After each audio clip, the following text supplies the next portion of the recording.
بیټلر وایي لوبډله مو داسې جوړه شوې چې هر یو خپل مسؤلیت اخلو.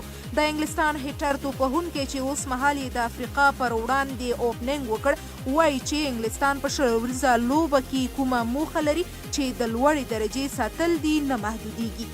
جاس بیټلر وایي چې د انګلستان لوبډله داسې جوړه شوې چې 15 سره لوبغاړي کولی شي په ښه ډول خپله ذمهواري واخلي او مقابله لوبډله ماته کړي.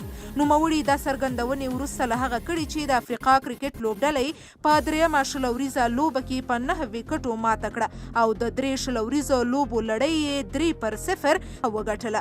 د انګلستان پیاوړې شل ورځه لوبډله. د انګلستان کرکټ لوبډله د کرکټ نړیوالې شورا د شل ورځو لوبو په درجه بندۍ کې لومړی ده او د دوی ون ډاون توپ وهونکي ډیوډ میلن هم لومړی نمبره توپ وهونکی دی.